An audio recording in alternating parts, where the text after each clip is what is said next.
Hey guys, tonight we're wandering back through the corridors of Whitehall Palace, a place that at first glance gleams with candlelight and laughter, but hides a kind of exhaustion that no crown can cover. This is a story about the human body under royal pressure, about how even kings can rot from the inside out, while everyone around them insists that they look divine. So, before you get comfortable, take a moment to like the video and subscribe, but only if you genuinely enjoy what I do here. And if you want to make this a little more personal, leave a comment with your location and local time. I always like seeing where you're listening from, scattered across the quiet corners of the world. Now, dim the lights, maybe turn on a fan for that soft background hum, and let's ease into tonight's journey together. You stand in a vast, dimly lit chamber that smells of beeswax and sleep deprivation.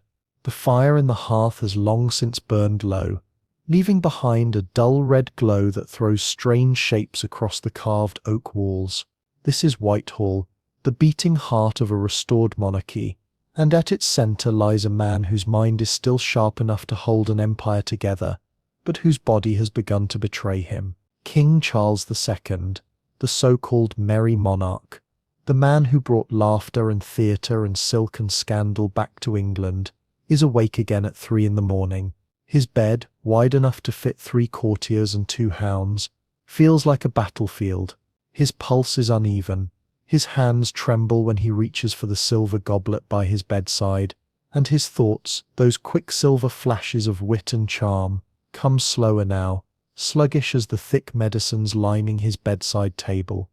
You can almost hear it, the faint scratch of the royal physician's quill, tallying every symptom, the swelling, the convulsions, the nosebleeds, the trembling tongue. There's a kind of superstition to the record-keeping, as if writing the king's decline could somehow delay it. Charles, for his part, laughs it off when the doctors arrive at dawn. He still wears humour like armour. Another day, another purge, he jokes, though the words catch on his dry tongue. His eyes are bright, not from life, but from fever.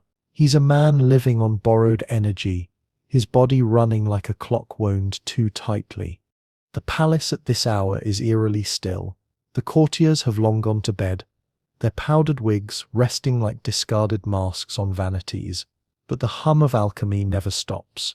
In a small chamber just below the kings, glass retorts and copper alembics bubble quietly as mercury fumes snake through the air. The royal apothecary, kneeling beside a table of flasks, murmurs to himself in the language of experiment. He believes, as his master does, that nature can be coaxed into revealing her secrets if you only apply enough curiosity or enough chemicals.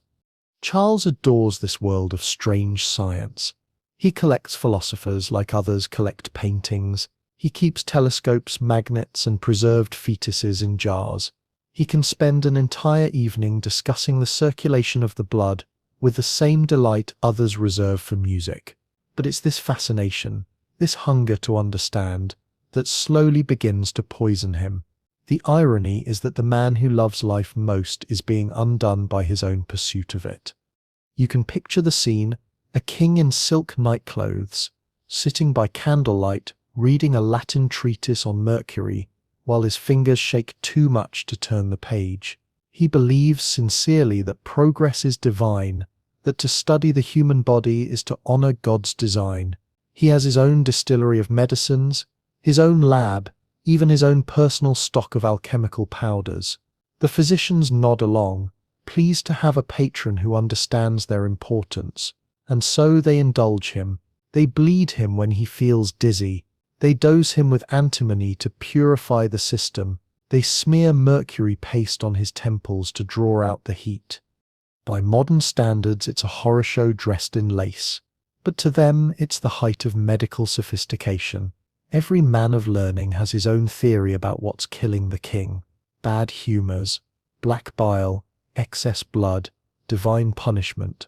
But they all agree on one thing: he must be drained, balanced, and renewed.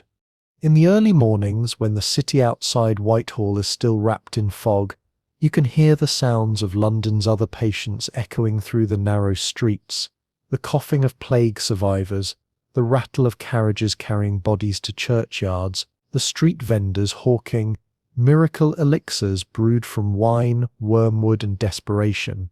The city mirrors its king, glamorous on the surface, rotting underneath. Inside the palace, Charles forces himself through his royal duties. He signs papers, receives ambassadors, plays chess with courtiers who pretend not to notice his trembling hands.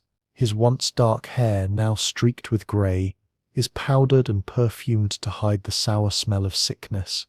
There's something strangely theatrical about it all, as if the monarchy itself were performing the idea of health. Even the candles seem to burn too brightly, trying to compensate for the dimming man at the centre of the stage. And yet, there are moments of tenderness amid the decay. His dogs still sleep at his feet. His mistresses still visit, whispering sweet nothings that blend with the rustle of silk. He still laughs, genuinely, sometimes, though the sound comes with a rasp now. You can almost believe for a heartbeat that the merry monarch still lives up to his name, but the court knows, the servants know, even the walls seem to lean closer, listening for the next cough. It's a peculiar kind of tension, the waiting for decline. Every servant becomes a witness, every physician a gambler. They whisper to each other in corridors about the swelling of his feet, the greyness under his eyes, the strange metallic smell that clings to his breath. Some say he's cursed for his indulgence. Others claim it's divine retribution. But the truth is simpler, crueler. The same fascination that made Charles II one of the most enlightened men of his age is now killing him, molecule by molecule. Outside, the city still celebrates him. London adores its king of pageantry, its smiling philosopher on the throne. The theatres are open, the taverns alive with laughter, the bells of St. Paul's ringing like a heartbeat. But inside Whitehall, behind the silken curtains and the portraits painted to freeze his youth, the air grows thick with the scent of medicine and candle grease. Somewhere in that darkness, a man who once ruled oceans now fears his own body. And tonight, as the clock chimes 4, you stand in that room with him, in spirit, if not in flesh, watching him stare into the mirror, his reflection trembling slightly in the candlelight. He leans closer, searching for the man he used to be. For a moment, you can almost imagine that the figure looking back is not Charles at all, but something else, something that has been waiting patiently inside him, wearing his face like a mask. The king smiles faintly, as if amused by the thought, and whispers a line he once said in jest. "I am an old man and have lived too long to be deceived by physicians." Then he laughs, that same bright human sound that once charmed an entire nation, and the laugh catches in his throat. Somewhere in the distance, the first birds begin to sing. Morning seeps through the shutters, pale and thin. The candles burn lower, and the king who brought back joy to England sits awake in his bed, feeling his pulse in his temples, wondering if it's the heartbeat of a man or the ticking of a clock slowly winding down. The morning begins with the sound of glass clinking, faint, deliberate, almost reverent. You stand once again in Whitehall, in the smaller of the king's chambers where sunlight has not yet found the courage to enter. A cluster of bottles rests on the table beside the royal bed, dark amber vials, brass-lidded jars, and small handwritten labels curling with age. The king's physicians move about like priests preparing a ritual, and in a sense that's what this is. The old religion of alchemy, performed on the most sacred object in the kingdom, the king's own body.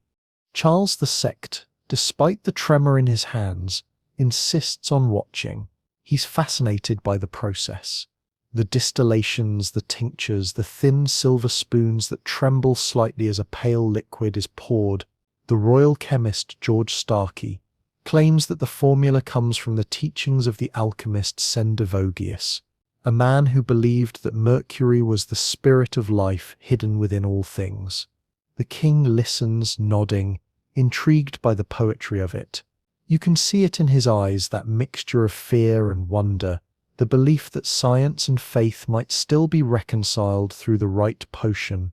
"So this," the king says softly, "is what keeps the soul tethered to the flesh." The physician bows, not daring to contradict him. The mixture gleams faintly blue in the light, swirling like a captured ghost. In truth, the dosage is far too much. But medicine in the 17th century walks a narrow line between experiment and execution. The doctors whisper theories about restoring balance to the humours, about cooling the blood or draining the bile, but what they're really doing is guessing with conviction. Every cure is a wager, and the king's body is the table. You watch as the first spoonful touches his lips. There's a metallic sheen left behind, faintly silvery, and the smell, sharp, medicinal, with the bitterness of vinegar and decay. Charles grimaces, then swallows again, forcing the second dose down. He insists he feels better. For a few minutes he does. His pulse steadies, his colour brightens, and he jokes about the philosophers who argued that mercury could preserve the soul. That's what makes this story so human and so tragic. The king isn't being deceived. He's complicit in his own undoing. The line between curiosity and destruction blurs when you're desperate to stay alive. By noon, the palace stirs to life. Servants bustle through the halls, polishing brass and sweeping ashes. The morning frost still lingers on the windows, and you can hear the city waking beyond the Thames, the church bells, the wheels of carriages, the echoing shouts from market stalls. The world outside continues, oblivious to the quiet unravelling of the man inside. Charles dresses with effort. The layers of silk and velvet weigh heavy on his shoulders. The periwig hides the thinning hair. The rouge covers the pallor. To his courtiers he's still the same monarch who danced at masquerades and rode through London's streets, smiling like a man who'd made peace with history. But beneath the perfumed veneer, his body hums with instability. His nerves twitch. His skin feels as if it's being polished from the inside. The mercury has begun its work. When he meets with the Royal Society that afternoon, the very group of thinkers he himself founded, his words flow like wine. He speaks of magnetism, of tides, of the strange beauty of chemical transmutation. To them he seems vibrant, even inspired. They cannot see the fine tremor at the edge of his glass when he raises it to toast discovery. They cannot smell the faint metallic tang of sickness that lingers beneath his lace collar. You might almost envy him. In this moment, the illusion of health can feel better than the truth of it. He's surrounded by men who believe the world is opening, not closing, who see science as salvation, not slow damnation. Their excitement fills the room like static. They speak of anatomy, of the new world of the invisible, where the microscope reveals God's smallest miracles. The king, always eager to belong to that conversation, promises funding for another experiment. He wants to understand the soul of fire, the breath of metals, the secret heat that animates the earth itself. And yet, when the meeting ends and the applause fades, he lingers by the window. He watches the grey clouds crawling over London and feels in his bones that same cold creeping inside him. It's the paradox of kingship, to be worshipped for your vitality while you feel yourself disintegrating cell by cell. Later that night, in private, his confessor arrives. The conversation is hushed, half in whispers, half in sighs. The priest urges him to repent, to stop chasing the hidden elements of God's world and return to simple faith. But Charles smiles the way only a man with too much intelligence can.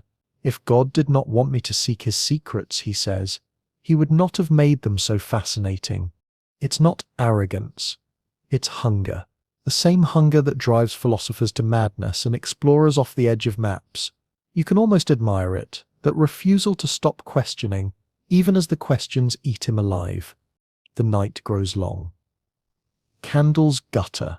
The physician returns, holding another flask, this one clear, shimmering faintly in the dark. A restorative tonic, he calls it, though the ingredients read like a confession. Mercury, antimony, wormwood, rosewater, and a pinch of powdered pearl. The king drinks again. His tongue burns, his heart races. For a moment the pain feels distant, almost holy. as if his suffering were proof that he's touching something divine. You think about how strange that is, that across centuries people have sought salvation in what slowly destroys them, that somewhere between faith and vanity lies a universal weakness, the desire to believe we can control decay. Charles drifts into a half-sleep, his pulse fluttering like a moth trapped under glass. He dreams of rivers of silver flowing through his veins, of light burning behind his eyes, of a world where death is simply another transformation. The alchemists used to say that the base metals of the earth could be purified through fire until they became gold. The king, lying there in the dim candlelight, believes or wants to believe that the same law applies to him. When he wakes, the candles have burned low. The clock reads a little past midnight. Somewhere in the palace, a servant drops a tray, and the sound shatters the quiet. The king sits up, sweat beading on his skin, his breath ragged. He looks down at his hands, once steady, now trembling uncontrollably, and for the first time he doesn't reach for another remedy. He just watches them, fascinated, terrified, as if they belong to someone else. The night feels heavy with meaning. The room smells faintly of metal and roses.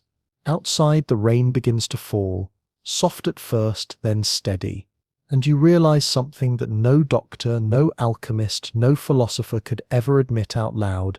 The king is not being cured, he's being gilded from within, layer by layer, until all that remains is the shine. The next morning, when you walk again through the halls of Whitehall, the air feels different, heavier somehow, as though the very walls have absorbed the fumes of medicine and fever. The servants move softly, their eyes downcast, each step a practiced silence. They have learned by now that even the faintest sound can send tremors through the royal temper, and in the great bedchamber lit by thin winter light, the King of England sits before a mirror. You can picture it clearly. A vast gilt mirror framed in carved cherubs, its glass mottled with time, the surface slightly warped, so that the man reflected within looks less like a monarch and more like an apparition. His face is pale, almost grey, the corners of his mouth trembling faintly, as if in quiet argument with himself. The mercury treatments have begun to mark him, though no one dares say it. His gums bleed. His breath carries that faint metallic scent that hangs in the air long after he speaks. And yet he keeps staring, not in vanity, but in curiosity, as though the man in the mirror might finally confess what his doctors cannot. The chamber is littered with evidence of royal desperation. Half-drained glasses of tinctures, folded handkerchiefs dark with blood, pages of notes written in the king's own hand, observations on temperature, sleep, appetite. It's a kind of self-experimentation, the same logic that drives natural philosophers to cut open frogs or stare at sunspots. The king is his own subject now, his body the final proof of his devotion to science. Behind him, the mirror reflects a blur of gold and crimson, the bed, the drapes, the royal insignia, all the trappings of absolute power, reduced now to decoration.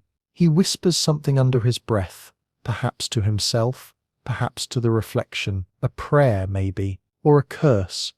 When the physicians arrive, they bow, as always. Their movements are ceremonial. The king doesn't look at them, he just points toward the tray of flasks on the table. The senior physician, Sir Edmund Scarburg, clears his throat and mutters something about balancing the humours again. They speak of the body as though it were a furnace, a thing to be stoked and cooled and drained in turn. Their confidence is rehearsed, their precision frightening. They have no understanding of what they're really doing, but their voices are full of certainty. They mix another dose. This one they call a cordial julep. Inside the liquid swirl powdered coral, gold leaf and mercury sublimates, a recipe meant to restore the king's vital spirits. When the spoon touches his lips, the metal catches the light, glinting like liquid sunlight. He drinks it all in 3 gulps. The courtiers applaud quietly, as if they've witnessed a holy act. By afternoon, the effects begin again. a surge of false vitality that makes him feel both invincible and unhinged. His speech quickens, his humor returns, loud and biting. He calls for his musicians, demands a game of cards, insists on entertaining the French ambassador. It's as though the mercury burns through his veins like divine fire. But then by dusk, the energy drains as quickly as it came. His legs ache, his vision flickers, his laughter collapses into coughing. The mask slips again. You can almost hear the king's thoughts as he stares once more into the mirror that evening. The shifting expression between amusement and horror. He's fascinated by what's happening to him, in the way only a man obsessed with life could be. His own body is a study in transformation. The alchemist spoke of purification through pain, of matter made perfect through suffering. Perhaps, he wonders, this is what they meant. The room grows colder as night falls. A single candle burns near the mirror, its flame shaking with every draught. The reflection of the king flickers too, as though it were made of smoke.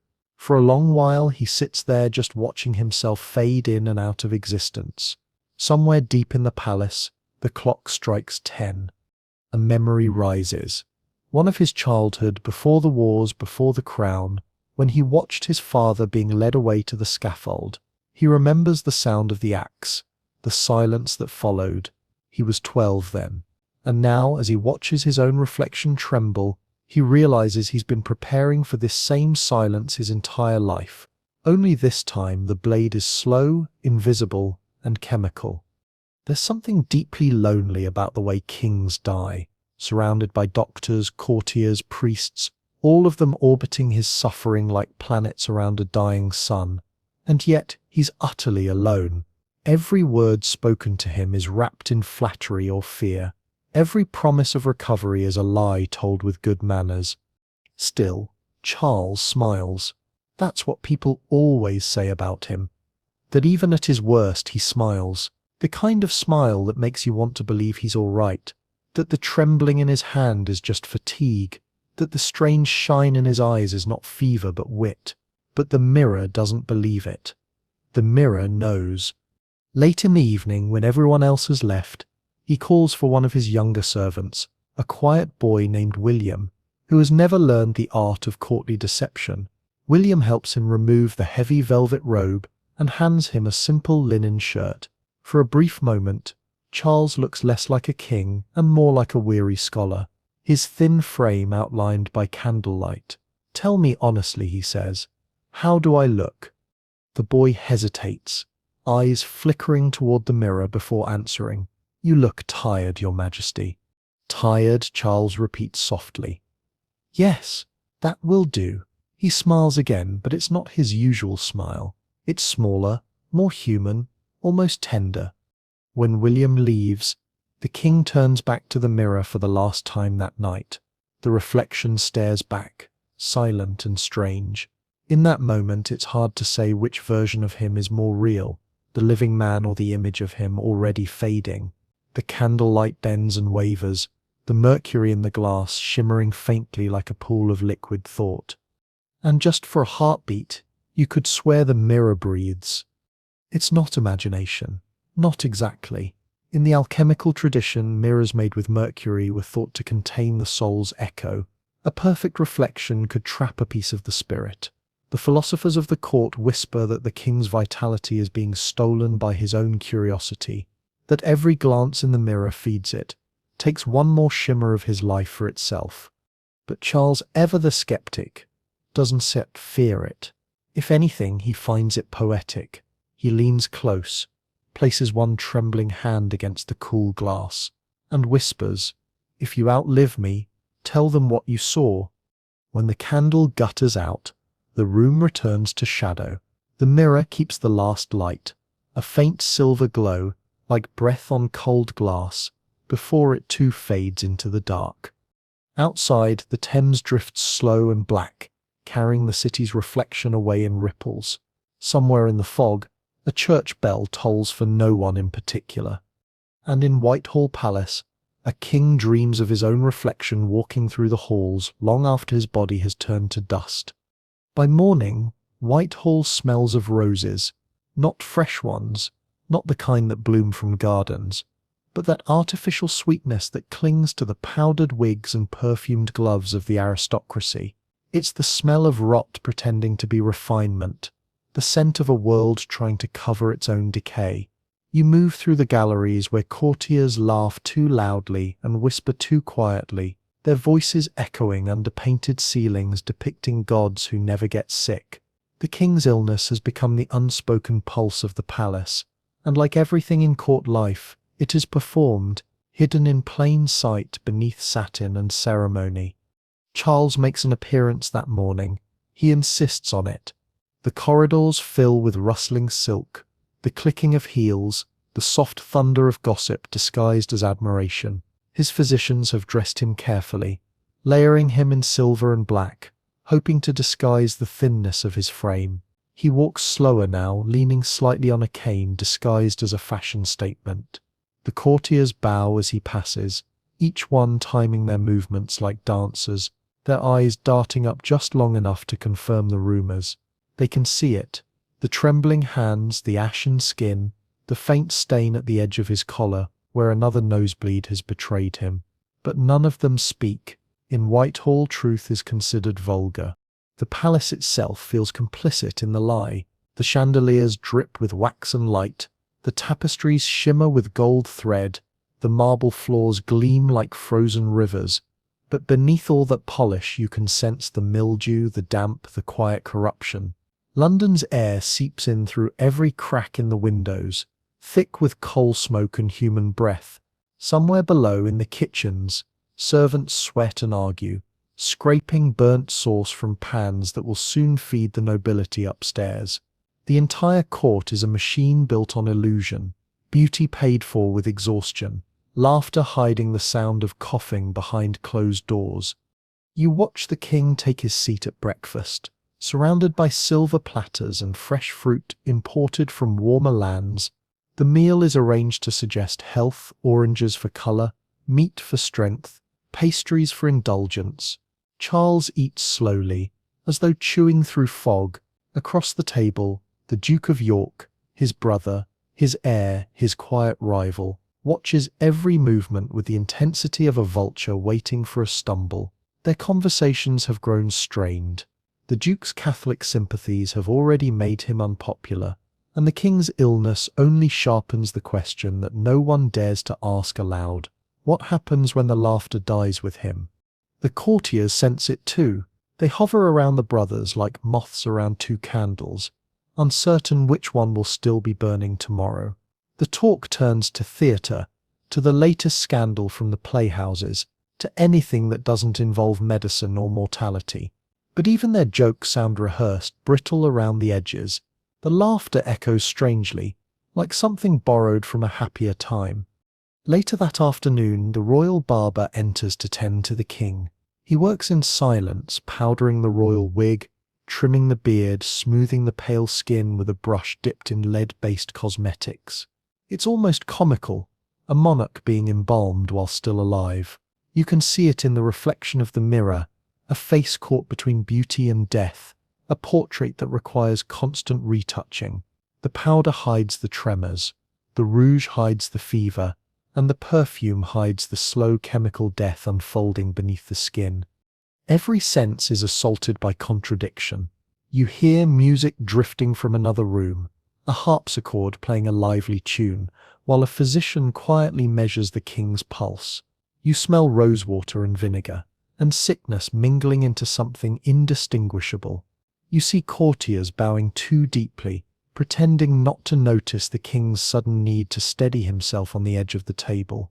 It's theatre in its purest form, a performance for an audience that already knows how the story ends. As evening falls, the air in the palace grows heavier, perfumed by 1,000 candles. The court gathers for supper, the grand performance of civility. The laughter is louder now, almost desperate. There's something about sickness that makes healthy people behave as though they can outrun it through conversation. The women fan themselves with gloved hands, their cheeks glowing with rouge, while the men discuss the latest invention from the Royal Society. A barometer that predicts the weather, a clock that keeps perfect time, a new recipe for gunpowder. Progress hums through their words, and yet here, sitting among them, the king's body is proof that all progress ends in failure. When the meal ends, Charles excuses himself. He makes it only halfway down the corridor before his strength gives way. A servant catches him, and for a moment everything freezes. The courtiers pretend not to see. The musicians keep playing. The masks remain firmly in place. The king is helped to his chambers, the incident already being rewritten in whispers. A touch of dizziness, perhaps too much wine. He laughed himself faint. But inside the bedchamber, the truth is quieter and crueler. The mercury tremors have spread to his jaw. His speech is slightly slurred. His pulse jumps and stutters like a misfiring engine. The physicians rush in, each one offering a different theory, a different vial, a different way to postpone the inevitable. They bleed him again until the basin darkens. They apply leeches to his temples. They burn sage to cleanse the air, and through it all, Charles remains calm, eerily calm. He cracks jokes between fits of pain, his humour now a weapon against panic. "I begin to suspect," he murmurs, "that death is simply another court appointment I have been slow to attend." Outside the chamber, the corridors hum with whispers. Some courtiers pray, others send quiet letters to friends, calculating how best to survive a change of reign. The perfume of the palace grows thicker, sweeter, suffocating. Roses, musk, incense, decay. And you realize that this is how power ends, not with rebellion or thunder or divine punishment, but with everyone pretending not to smell the rot. Hours later, when the servants clear the chamber and the candles are snuffed out, only the faint scent of rosewater lingers. The king sleeps uneasily, dreaming of gardens he once walked through as a boy, where the air was clean and the flowers didn't have to hide the smell of dying things. Outside the palace walls, London is a living organism, vast, restless, wheezing through the fog of its own progress. You step into the streets and it hits you at once. The mix of smoke, sweat, and tallow, the smell of roasted chestnuts tangled with sewage, the faint sweetness of dying flowers at market stalls. This is the kingdom Charles has resurrected, a city that survived fire, plague, and Puritan gloom, now reinvented as a theatre of appetite. Everything here can be bought, sold, or swallowed. Apothecaries line the crooked streets like shrines to hope. Their wooden signs creak in the wind, painted serpents, golden suns, pestles and mortars glinting with flakes of brass.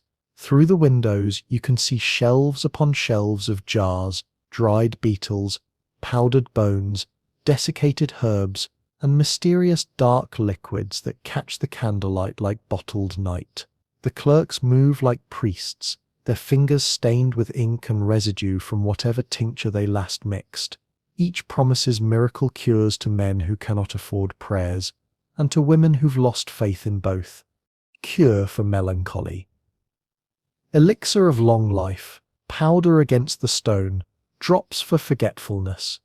The same phrases echo through every shop like scripture rewritten for the desperate. If you listen closely, you can almost hear the city's pulse in these exchanges. The clinking of coins, the murmur of transactions, the quiet sighs of people who want, just once, to feel better. They don't trust the doctors. Those men serve the rich, the titled, the half-dead nobles who can pay in gold. But here in the shadowed lanes of Cheapside and Fleet Street, healing belongs to anyone with a penny and a little faith. There's irony in that. While the king lies upstairs breathing mercury, the common folk are swallowing lead and arsenic in the name of renewal. They sip laudanum to forget grief, inhale camphor for courage, chew tobacco for virtue, and rub goose fat into their chests for purity. Every cure is also a poison, but that's the charm of the age. They believe the body can be balanced through harm. That pain itself is medicinal if properly measured. You walk past a woman selling Hungarian water, a concoction of rosemary and spirits said to restore youth. She swears it kept the Queen of Hungary beautiful past 60, and she says it with such confidence that for a moment you almost believe her. Nearby, a blind man hawks miracle pills made of opium and gold dust. Children chase after him, laughing, unaware that the same mixture will kill their elders in slow, polite increments. Medicine has become performance now, half chemistry, half theatre. Apothecaries display coloured glass bottles in their windows like jewels, each one glowing under candlelight. They compete with their neighbours by claiming their tonics are blessed by monks or imported from Persia. The truth is, most of it comes from the same grimy back rooms, stirred in the same cracked bowls by the same trembling hands. And yet, there's something beautiful about it too. The faith of it, the idea that no matter how much the body fails, someone, somewhere can mix the right combination of substances and make you whole again. Maybe that's what Charles believes too. Maybe that's why the royal chambers smell more like an apothecary every day. Inside Whitehall, the king's physicians are not so different from the shopkeepers in Fleet Street. They too are merchants of hope. Only their currency is reputation. You can see it in the way they hover around the king's bed, arguing softly about the next treatment, quoting Galen and Paracelsus like rival priests. One insists on bleeding him again. Another prescribes a tonic of crushed pearls and spirits of hartshorn. The third, more daring, proposes a purgative so strong it could empty the soul itself. The king listens with half a smile. He knows that none of them truly understand what's happening inside him. He's a man of the new age, skeptical, curious, dangerously educated. He believes that truth is a puzzle to be solved, even if the solving of it destroys him. Perhaps that's why he keeps allowing them to try. He's not just fighting death, he's studying it. When evening comes, the city's rhythm changes. Candles bloom in the taverns. The laughter turns rougher, and the same apothecaries that sell healing by day now sell oblivion by night. Laudanum bottles clink under cloaks. Powdered poppy wine is traded between sailors and scholars alike. Somewhere in the docks a man swallows a handful of sleeping pearls and never wakes. And yet, for all the poison flowing through London's veins, there's life here, vivid, unruly life. Street performers juggle fire near the river. Lovers walk beneath the bridges, their footsteps echoing against damp stone. Somewhere a poet scribbles by candlelight, turning the chaos into verses about beauty and decay. This is the London Charles loves. Flawed, feverish, defiant. You can almost understand him now. To rule this city, to embody it, means to share its contradictions, to be alive and dying at once. His own body mirrors the metropolis. Brilliant, diseased, resilient, corrupt. The alchemy of kingship is not so different from the alchemy of medicine. Both pretend to control what no one truly can. Back in the palace, the physicians have lit extra candles. The king lies awake, listening to the city beyond the windows. He can hear the faint roar of the crowd from the taverns, the hooves on the cobblestones, the distant river whispering against its banks. The sounds comfort him. He doesn't want silence. Silence feels too much like the end. He reaches for a quill, his hand unsteady, and writes a single line in his notebook. Manset's desire for healing is his truest sickness. He pauses, stares at it, and then adds another. But I am no wiser for knowing this. The candlelight flickers across the page, turning the wet ink into tiny pools of silver. Outside, London breathes and shivers beneath its smoky veil. And in the centre of it all, one man lies awake in his perfumed chamber, listening to the pulse of a city that reflects him too well. Brilliant, poisonous, beautiful, and dying by its own inventions. By now you can feel it. The weight that presses down on Whitehall is not just the weight of a sick man's body, but the strain of an empire learning that even its heart can falter. Charles the Sextor's illness has become a metaphor in whispered tones. The body of the king as the body of England, once robust, now trembling from excess and exhaustion. You can almost hear the pulse of the realm slowing to match his own. It begins subtly, in letters exchanged between ministers, in cautious lines inked with phrases like His Majesty's vigour somewhat diminished. But the meaning is clear. Power is leaking. And like any wound in the flesh, the kingdom can smell it. The courtiers grow nervous. The ambassadors become bold. Even the gossip of the city shifts tone, from celebration to speculation. The king, for his part, insists on ruling as though nothing is wrong. You see him now in the council chamber, his presence still commanding even as his hands tremble slightly on the arm of his chair. The chandeliers above him drip light like melted gold. Maps of the world are spread before him, the Atlantic, the Caribbean, the Indian coast, each line drawn by men who never stopped believing that England's reach was eternal. His advisers drone on about trade and colonies, about the flow of silver and sugar and human lives across the sea. But Charles hears something else, the distant sound of waves, the echo of men coughing in ships' holds, the faint rhythm of oars striking dark water. The empire feels vast when seen on parchment, but in his imagination it's fragile, a trembling network of fevered men and wooden planks. The same sickness that eats at his flesh seems to spread through every distant outpost, every colony carved out in haste and pride. He presses his palm to the table and feels the tremor ripple through him. "Gentlemen," he says, voice steady but brittle, "a nation must have health to stand upright. We mustn't mistake motion for strength." They nod, not quite understanding. They never do. Outside, the Thames moves sluggishly, thick with refuse and light. The ships anchored there seem almost motionless, their masts jutting through the fog like ribs. On the far bank, new warehouses rise, bricks, mortar, ambition. London grows even as its monarch withers. Progress does not wait for kings. That evening, when the courtiers disperse, Charles retreats once more to his private chambers. The air is sharp with vinegar, the physician's latest attempt to purify the atmosphere. He sits by the window, gazing toward the river, a cloak wrapped around his thinning frame. The sound of the tide has always comforted him. It reminds him of exile, of the years spent wandering the coasts of Europe, dreaming of reclaiming his crown. Those were lean years, humiliating years, but they were honest. He knew who he was then, a man surviving by wit and charm.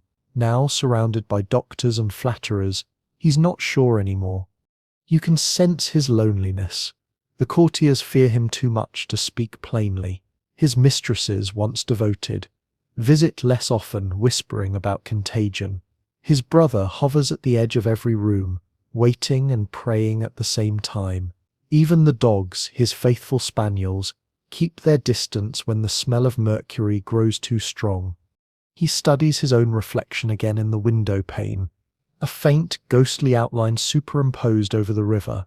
The candlelight behind him flickers, and for a moment it looks as though the water itself is flowing through him. The king sighs. An empire, he murmurs, is only as sound as the bones that bear it. You think about that, about how every great power begins as a body born, grown, fed, and finally consumed by its own appetite. England in the 17th century is ravenous. It feeds on sugar, tobacco, gold, flesh, and every bite comes back poisoned. The Caribbean plantations hum with labor. The African coast is scarred by trade, and yet the same poison that sustains the empire is slowly seeping into its heart. The king is both cause and symbol of that corruption. At night his dreams are fevered. He sees ships turning to bone, sailors coughing silver, the Thames rising to swallow the city whole. He wakes gasping, his sheets damp with sweat, his skin cold to the touch. The physicians rush in with their candles and instruments, muttering about vapors of the brain. They bleed him again, because it's all they know how to do. The bowl fills dark and quick. One doctor studies it and declares the king's blood too thick. Another insists it's too pale. The king laughs weakly. It cannot be both, he says, but they don't laugh. He's not just their patient, he's their experiment, their prestige, their nightmare. And still, London hums outside. The city never stops. The hammering, the bells, the cries of merchants, the prayers of beggars. To them, the king's illness is gossip, nothing more. They speak of him the way they'd speak of a storm offshore, with curiosity, not concern. He's distant now, as unreachable as the stars. You stand at his bedside that night. The curtains sway slightly in the draught. The candlelight paints his face in soft gold and shadow, each line etched deeper than before. His breathing is uneven, a rhythm of defiance and surrender. You can almost hear the machinery of empire grinding faintly behind it, the endless ticking of clocks, the scratching of quills, the counting of prophets that never sleep. Charles whispers something, barely audible. You lean closer. They think the body of the king is divine, he says, eyes half closed. But divinity bleeds like any other man. He smiles faintly. The difference, perhaps, is that the king must bleed for everyone. In that moment, the words feel like confession and prophecy both. The crown is a crucible. The body, a vessel. The empire, a sickness that spreads through both. The fire dies down. The scent of burning herbs drifts through the chamber. Somewhere in the distance, the palace bells toll the hour, slow, solemn, precise. And as the last echo fades, you understand, the king's body isn't failing the empire. The empire is simply reflecting its king, brilliant, decaying, full of promise and poison in equal measure. The end, when it comes, doesn't arrive with thunder or revelation. It comes quietly, like a slow eclipse, the light dimming in increments too subtle for the courtiers to notice until it's nearly gone. You're there in Whitehall, in that heavy February air of 1685, when time itself seems to move slower around the royal bed.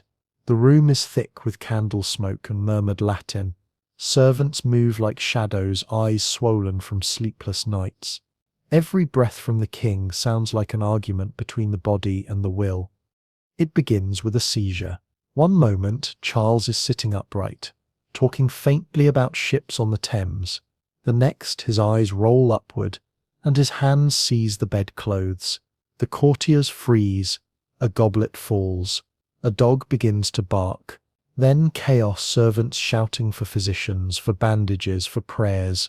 They pour into the chamber as though summoned by instinct, each carrying a vial or a remedy like a weapon against death. You can smell it before you see it. The tang of metal, the sour sting of vinegar, the faint sweetness of burning herbs.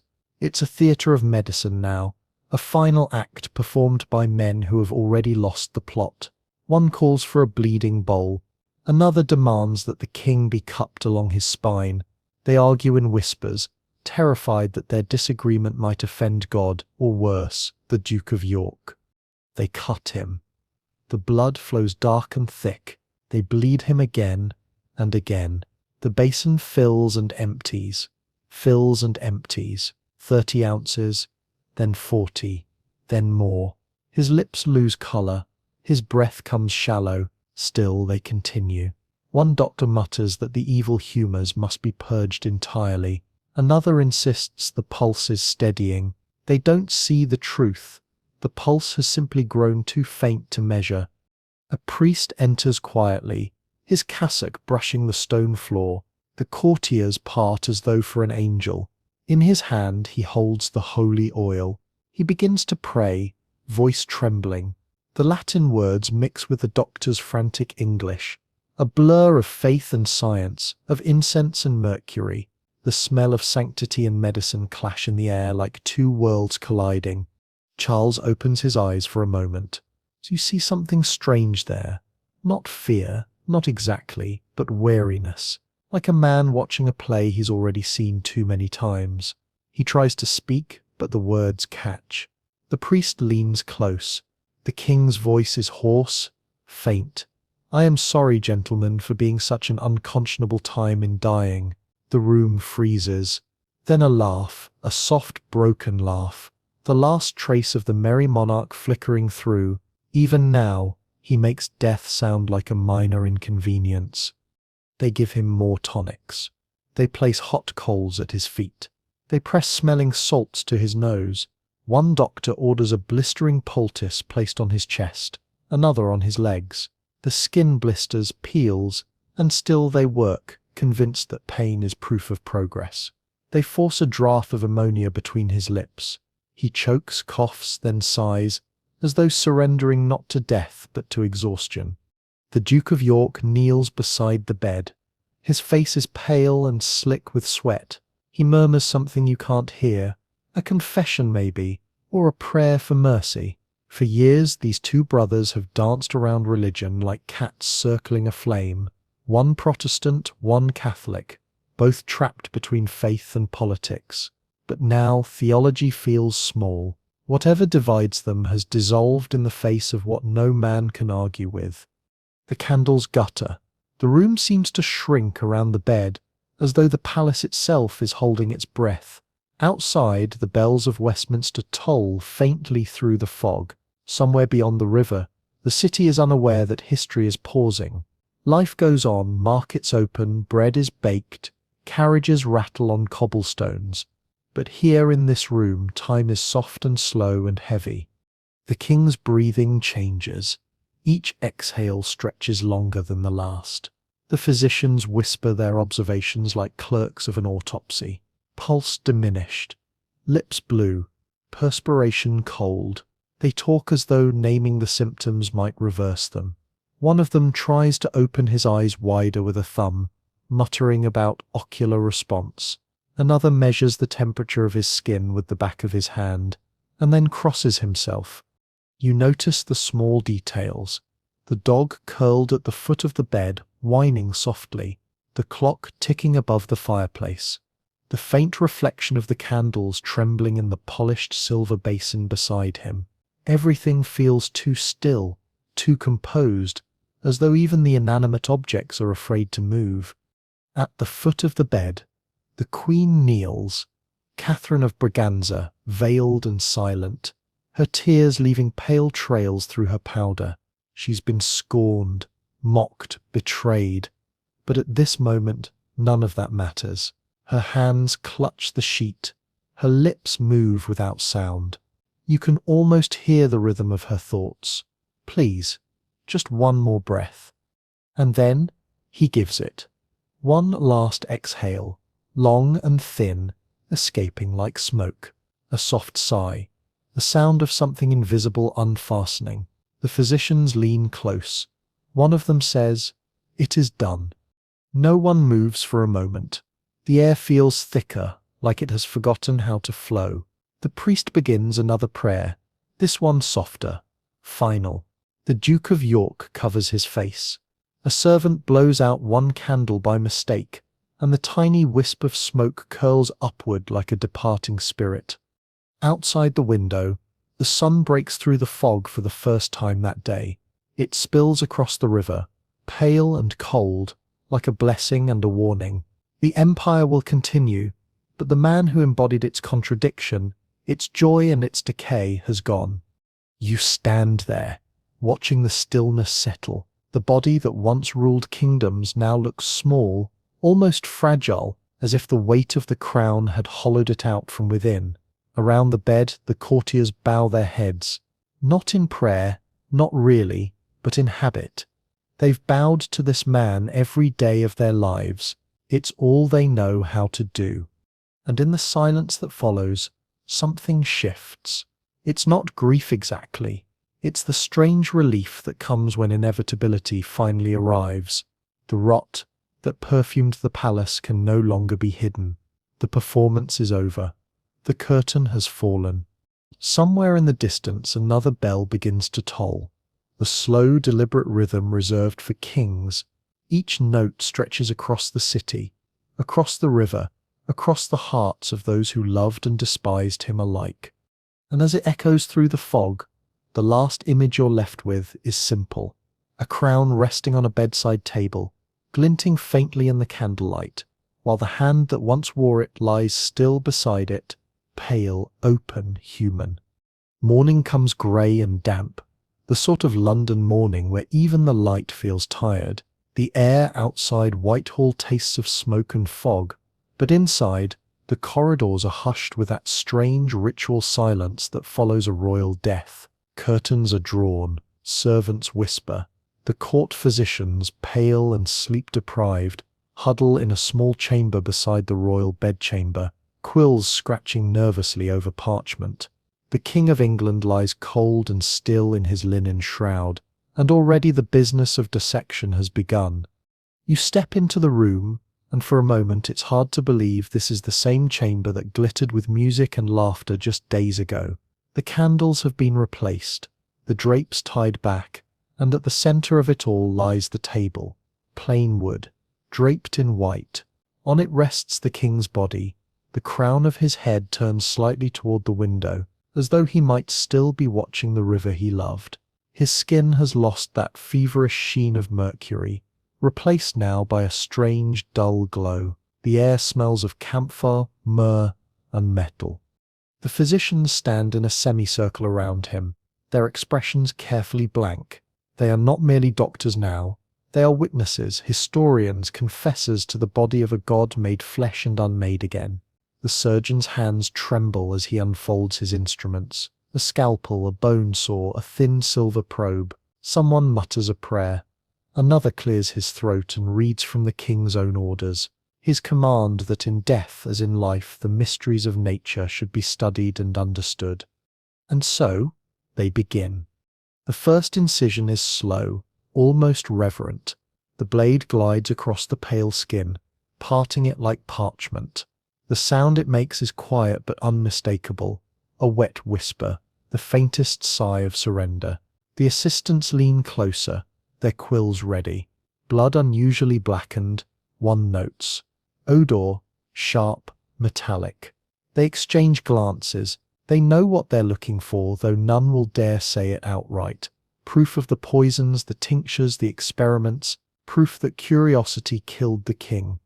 When they open the abdomen, a thick vapor rises, sour, chemical, oddly perfumed. The surgeon recoils slightly, then presses on. The organs inside are discolored, strangely heavy. The liver glistens with a faint, silvery sheen. The stomach, when opened, releases a smell of vinegar and decay. His body, one whispers, has been turned to pharmacy. Another nods grimly. A vessel of his own experiments. You can almost see it. The alchemical irony of it all. The man who dreamed of turning base metals into gold had instead transformed himself into an alloy of mercury and flesh, a living crucible, a monarch who sought purity through chemistry and found corruption instead. They move to the head. The surgeon wipes his hands on a cloth already darkened with stains. The scalp has peeled back, the skull opened with methodical precision. Inside, the brain glistens under candlelight, pale and gelatinous, veined like marble. One physician murmurs that it appears remarkably sound. Another writes, "The royal intellect, undiminished in structure." It's almost poetic, in a macabre way that even in decay they want to believe the mind of the king remains unspoiled.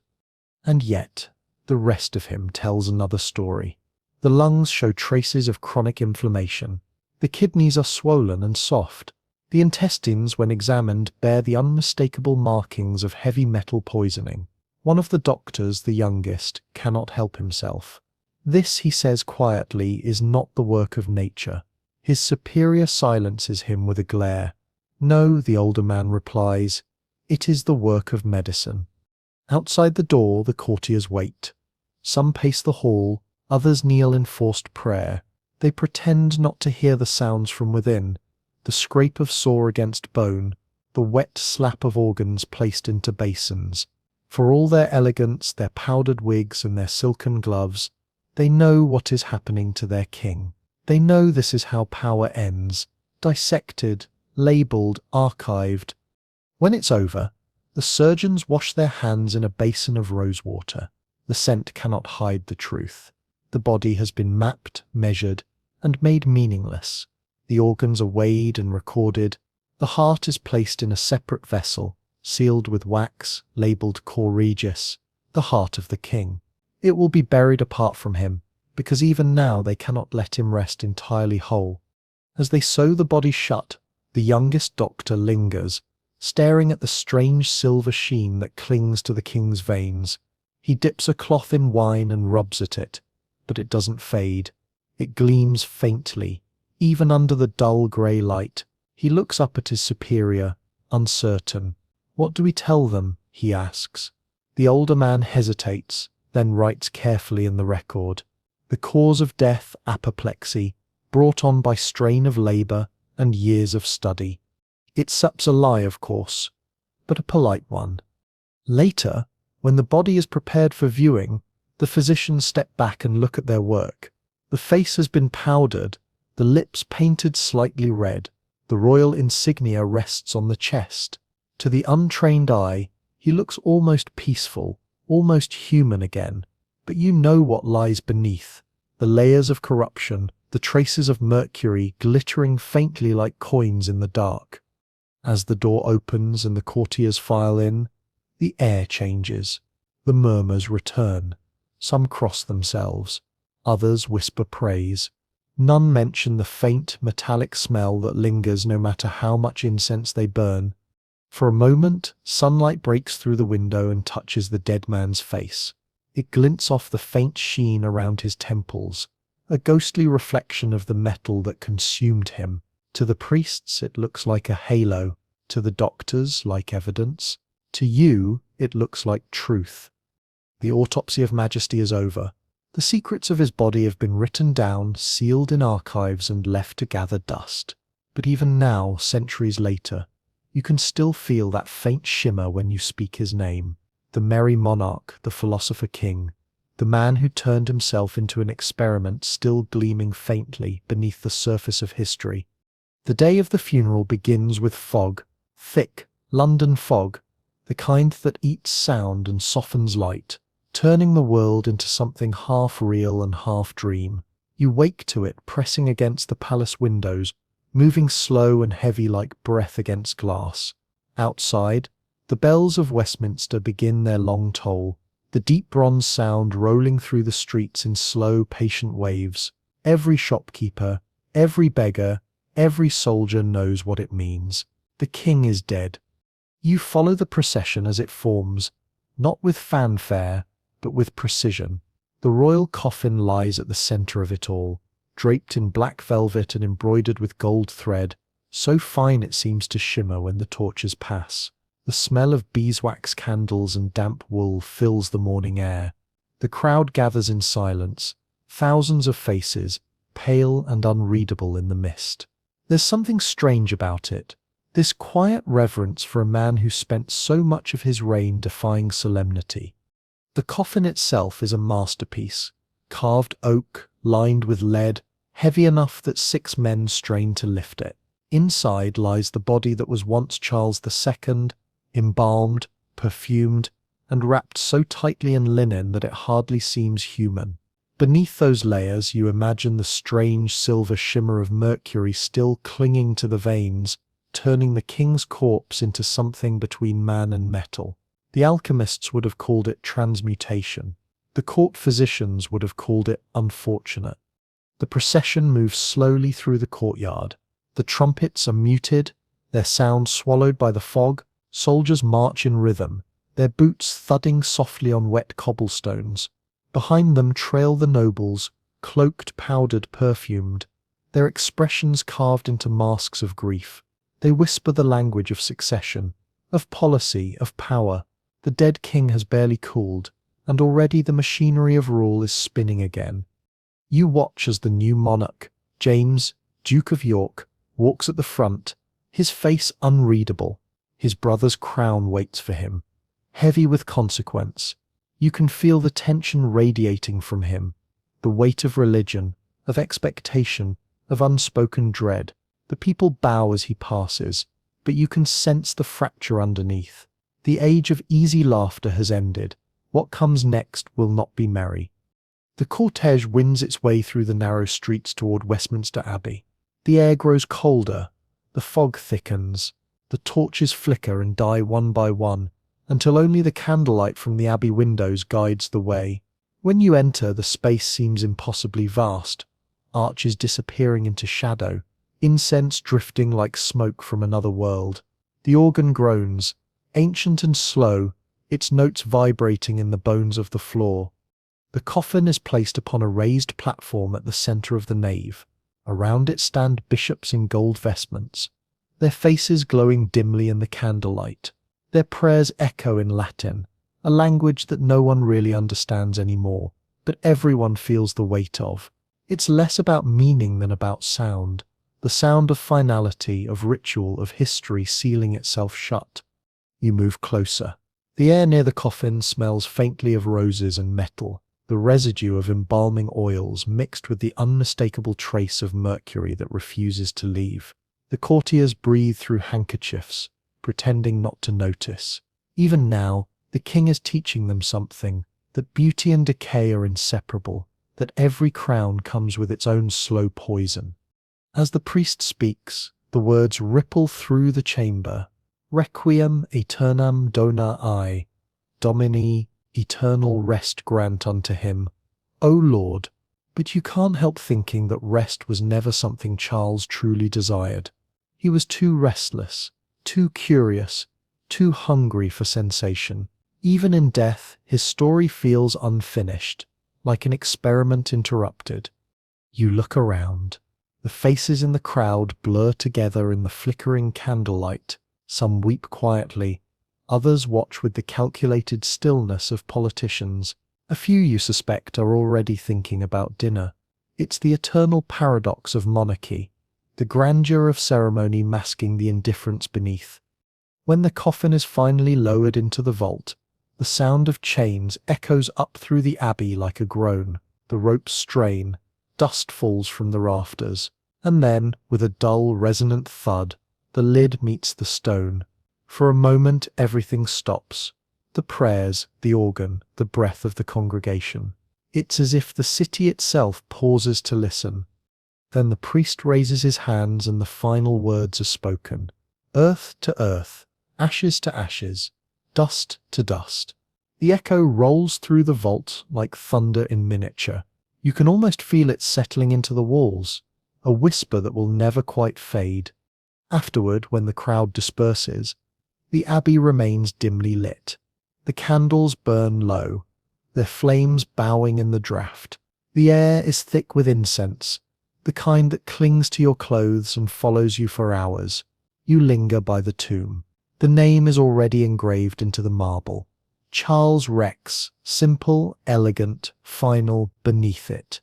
A Latin inscription promises eternal glory, but you can't help thinking of the autopsy table, of silver veins and blackened blood. Glory is a story told by those who never saw the inside of the body. Outside, London moves again. The taverns reopen. The bells stop. The fog thins. Somewhere across the river, fireworks crackle faintly. A new reign beginning. Life, as always, marches forward. But if you listen closely, you can still hear the faint rhythm of the funeral drums in the distance, echoing through the streets like a heartbeat that refuses to stop. The city has buried its king, yes, but it has not buried what he represents. The pursuit of knowledge without mercy, the hunger for beauty that consumes its host, the empire's strange glittering sickness. You walk away from the abbey. The air smells of rain and coal. A new dawn bleeds through the fog, thin, grey and indifferent. You can almost hear his voice still, dry and amused. Sorry, gentlemen, for being such an unconscionable time in dying. And somewhere beneath the stones of Westminster, the man who turned himself into Mercury sleeps. Not quite saint, not quite sinner, a monarch transmuted into myth, his laughter lingering faintly in the fog that never really leaves London. Weeks pass, and the world begins to rearrange itself around the absence. Mourning turns into etiquette, grief into gossip, and the palace, always hungry for relevance, feeds on new dramas.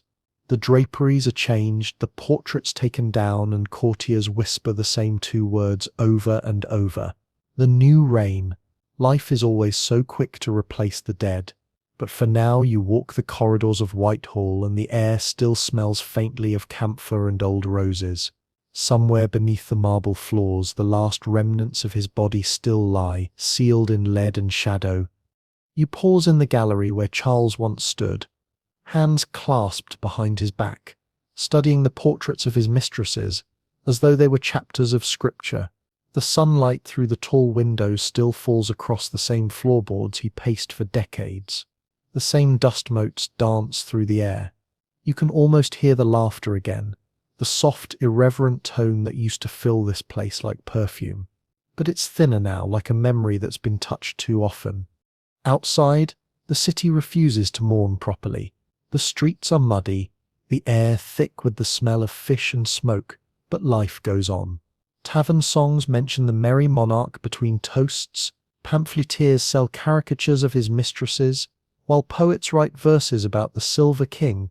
The people have always been divided about him, half adoration, half accusation. To some he was England's resurrection after Cromwell's grey Puritan years, to others a man who turned monarchy into theatre. But in the end, everyone agrees on one thing: no one will ever reign quite like him again. Across the channel, ambassadors whisper of strange things. They say the late king's private library has been sealed, its shelves lined with alchemical manuscripts, instruments, and jars of metallic powder labelled in his own hand. Some claim he kept a furnace in the basement of Whitehall, where he mixed his own medicines under the supervision of his apothecaries. Others say he believed mercury was not just medicine but revelation, a key to the body's divine mechanism. He had told them, if the soul is trapped in the flesh, then chemistry is the study of the soul's cage. It's easy now to romanticize him. History always forgives beauty before it forgives truth. The portraits show him with calm eyes and soft curls, the perfect image of composure. You'd never know about the tremors in his hands during his final months, or how the doctors hid his failing sight, or how the mercury ate away at his nerves. The records are sanitized, the official cause written in a neat Latin phrase, apoplexia subita, sudden apoplexy, as if the human body could be summarized with such brevity. And yet, beneath the official version, a quieter story lingers, one told not by courtiers or priests, but by the servants, the ones who cleaned the glasses, boiled the instruments, burned the sheets. They whisper that his skin glowed faintly in candlelight toward the end, that the stains on his pillow were not blood but silver, that the king himself had known what he was doing, that he was chasing something no physician could explain, maybe not immortality, but illumination, a way to understand the boundary between body and spirit by destroying it. You wander through his old chambers, now stripped bare. The scent of perfume and smoke still clings to the tapestries. On a writing desk, abandoned in haste, lies a fragment of parchment. The ink is faded, but the words are clear enough to read. In all things, seek transformation. You trace the letters with your finger, imagining him writing it. Eyes alight with feverish curiosity, hand trembling slightly from the mercury in his veins. To him, everything was alchemy, love, power, faith, medicine, the art of turning pain into gold. Downstairs in the kitchens, the servants whisper that the new king has banned certain powders from the royal apothecary. The bottles marked Aqua Mercurialis have been locked away. The glass retorts have been smashed. But you know how these things go. Nothing truly disappears in a palace.